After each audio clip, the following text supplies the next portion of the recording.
लेकिन पाकिस्तान ने अल्हम्दुलिल्लाह भारत के जहाज गिरा दिए हैं और उनकी तस्वीर जो है वो शाया कर दी गई हैं। अल्हम्दुलिल्लाह भारत के जहाज जो है वो जल के खाकस्तर हो गए हैं। पाकिस्तानी कौम को मुबारक हो, पाकिस्तानी फजाइया को मुबारक हो। अल्हम्दुलिल्लाह। सर अब्दुल हमीद गुल साहब, हमारे जो अब्दुल्ला हमीद गुल साहब, हमारी जो शाहीन है अल्हम्दुलिल्लाह वो भी महफूज हैं। उन्होंने दुश्मन को खूब मजा चिखाया है, 2 जहाज गिराए हैं, मुख्तलिफ जो अपने अहदाफ हैं उन्हें टारगेट भी किया और बड़ी कामयाबी के साथ टारगेट करने के बाद वो महफूज भी हैं। तो अब आपको क्या लगता है कि जो पाकिस्तान के दोस्त ममालिक हैं, जो पहले भी ये चाह रहे थे कि भाई मामला हम सालसी का किरदार अदा करते हैं और डिप्लोमेसी की सतह पर हल हो जाए, तो अब भारत क्या उनके तरले नहीं करेगा कि भाई पाकिस्तान को रोक लो? भारत जो है इस टाइम पे फंस गया है, उसको डिप्लोमेटिक आइसोलेशन का शिकार हो जाएगा, जो कि वो पहले भी हुआ है। इस टाइम पे वो भारत ये सोच रहा है कि शायद उसको ताकत का जोम है, असल में ताकत का नहीं, मोदी को पागलपने का जनून है। वो पागलपने का जनून जो है वो इंशाअल्लाह ताला जल्द उसका ठंडा करके रख देंगे। ये है क्या चीज इंशाअल्लाह ताला। पाकिस्तान को समझा क्या है, पाकिस्तानी पूरी कौम अपनी अफवाज के शाना बशाना खड़ी है अल्हम्दुलिल्लाह। और हम लोग, मेरे ख्याल में कोई हमें परेशानी नहीं होनी चाहिए, हमें कोई इसके अंदर घबराहट नहीं होनी चाहिए। मैं अपनी कौम को कहूंगा कि सुकून से रहें, कोई ऐसी बात नहीं है।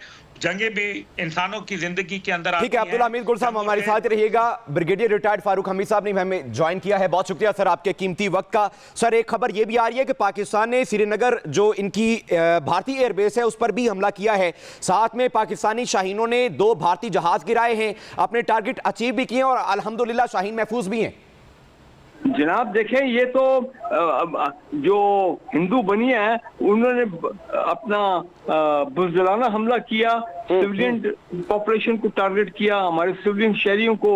और पाकिस्तान ने फिर वो अपनी रवायत कायम रखी कि हम एयरफोर्स ने जाके श्रीनगर एयरबेस पे हमला किया, उनके 2 जहाज गिराए और मुख्तलिफ बेसिस पे मुख्तलिफ इस वक्त मेरी खबर है कि वो हमले हो रहे हैं। पीएफ जो है वो स्ट्राइक कर रही है और आपको पता है कि सिलेक्टेड मिलिट्री टारगेट्स पे पीएफ जो है वो हमले कर रही है। और आप इमेजिन, जाहिर बात है, जो इतने दिनों की जो हम तैयारी कर रहे थे, हम तो इंतजार में थे, हमने पहल नहीं की, पहल इंडियन ने की है, पूरी दुनिया रिपोर्ट कर रही है, पहल इंडियन ने की है। अब हम उसको रिस्पॉन्ड कर रहे हैं भरपूर तरीके से और ये रिस्पॉन्स जो है ये कई गुना है जो नजर आ रहा है, हो रहा है हमारे सामने इस वक्त।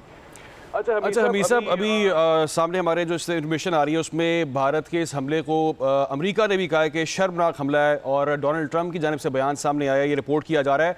ये कहें एक तो दुनिया की अगर हम बात करते हैं तो उसमें अमेरिका ऐसा मुल्क है जो हमेशा से बात करता है सालिसी की, अमन की बात करता है और पहले भी उसने कई बार कहा कि मामलात को अफाम तफहीम से हल किया जाए, मिल बैठ कर बात करें, जंग नहीं होनी चाहिए। लेकिन भारत ने हमेशा की तरह एक बार फिर ये शर्मनाक हरकत की है।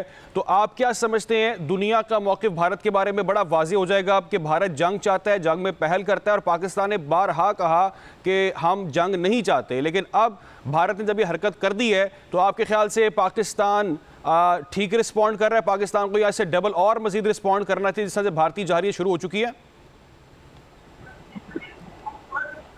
मैं समझता हूँ मैं समझता हूँ कि बिल्कुल कई गुना रिस्पॉन्स होना चाहिए। हमने पहले भी कहा था कि आप 1 मिसाइल मारेंगे तो हम आप पे 6 मारेंगे।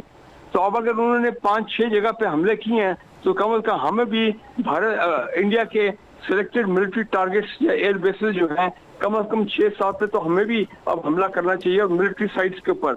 और दुनिया को तो बड़ा वाज़ेह हो गया for all times to come कि हमेशा भारत जो है वही अग्रेसर होता है, वही पहले पहल करता है। पाकिस्तान हमेशा रिस्पॉन्ड करता है क्योंकि हमारी नेशनल पॉलिसी है कि हम पहले जारियत नहीं करेंगे, लेकिन अगर जारियत मुसालत होगी तो हम उसका भरपूर जवाब देंगे। ठीक है ब्रिगेडियर साहब हमारे साथ ही रहिएगा। Sir air vice marshal retired Masood Akhtar साहब ने हमें ज्वाइन किया। सबसे पहले तो सर आपको बहुत बहुत मुबारक हो, शाहीनों ने मोदी को जो है वो छठी का दूध याद दिला दिया है। दूसरे नंबर पर जो टारगेट अचीव करने थे पाकिस्तानी फौज ने वो भी अचीव किए हैं और अल्हम्दुलिल्लाह उन्होंने मिलिट्री टारगेट अचीव किए हैं। तो सर क्या कहेंगे इस पे? मेरे ख्याल में तो एक एस्केलेशन है। मुझे रात से थोड़ा बहुत अंदाजा था कि ये क्या कुछ होने वाला है।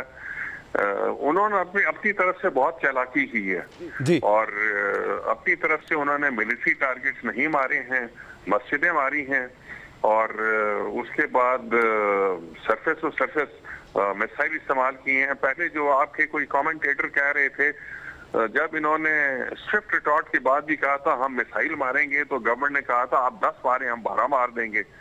तो ये आसान चीज है।